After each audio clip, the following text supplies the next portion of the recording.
One day, you realize that you're talking, and while you're talking, you're checking whether you're talking the right way. The words come out, but not on their own. You hear them as they happen. You correct them while you say them. And while the other person keeps talking, you feel like you're half a step behind. That's the moment you understand something. Life is no longer happening automatically. Not because something is broken, not because you've forgotten how to live, but because the automatic system is gone. Your mind is still there. It works. It's just that now it has to do everything manually.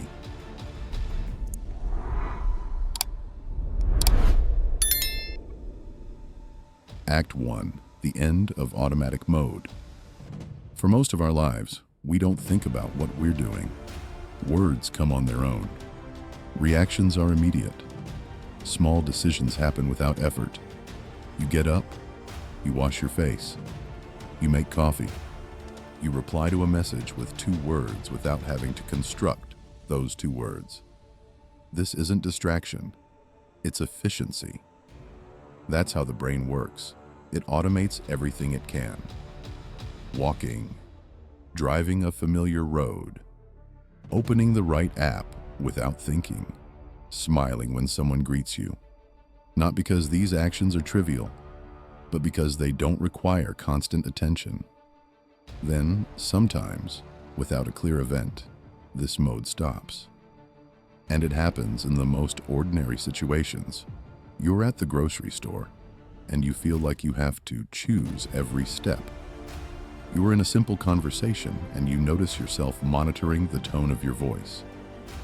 You start writing a short sentence, but before sending it, you read it 3 times, as if you're no longer sure it's really yours.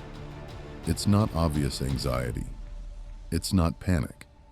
It's something subtler. It's the end of automatic mode.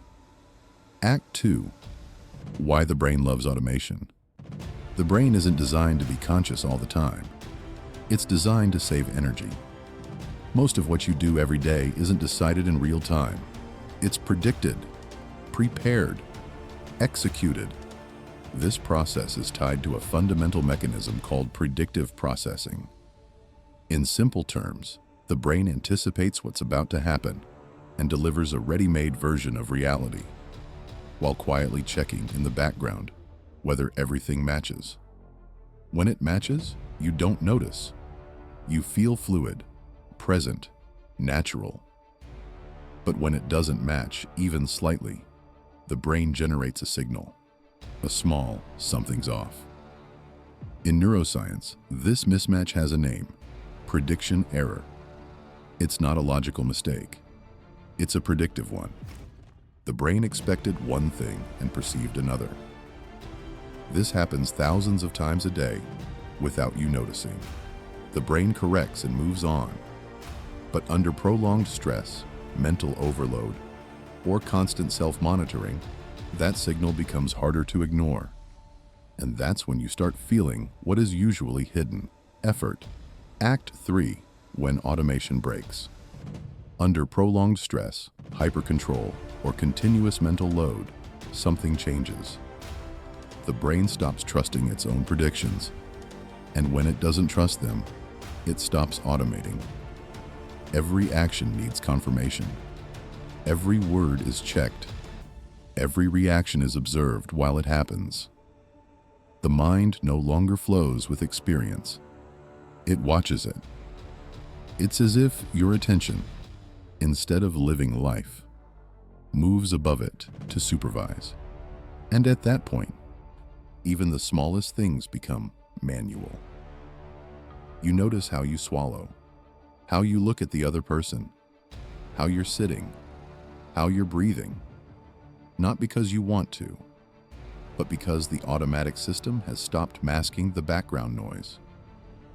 If you've ever felt like life became manual, write a single word in the comments: manual. Not to explain, just to recognize it. Act 4. When living becomes effort. This condition isn't dramatic, and that's exactly the problem. You keep functioning, you keep working, You keep talking to people. But everything takes more energy. Conversations don't flow. They have to be managed. You don't notice yourself being there. You notice yourself trying to be there. Emotions don't arrive, they're checked. And when they do arrive, you analyze them immediately, as if they need verification. Even moments of quiet feel incomplete, as if something is always missing. And often something specific happens. You start preferring spaces where you don't have to be fully human, where you don't have to react, where you don't have to choose the perfect words, because presence in that moment has a cost. You're no longer living inside experience. You're living beside it, watching whether you're doing everything the right way. And that distance doesn't make noise. It accumulates. Act 5. The hidden curiosity. And here's the paradox. This state often comes from trying to be too present. The more you try to control every thought, every emotion, every reaction, the more automation collapses. The mind stops helping you the moment you try to control it. There's a useful term for this kind of internal surveillance: metacognition. It's the ability to observe your own thoughts, to evaluate them, to correct them. It's a valuable ability. But when it becomes constant, when it turns on everything, it turns life into quality control. And that's when spontaneity disappears. Awareness, when forced, interrupts the very flow it's trying to observe. Act 6. Why this matters. When automation breaks, it doesn't just change how you perceive the world. It changes how you perceive yourself.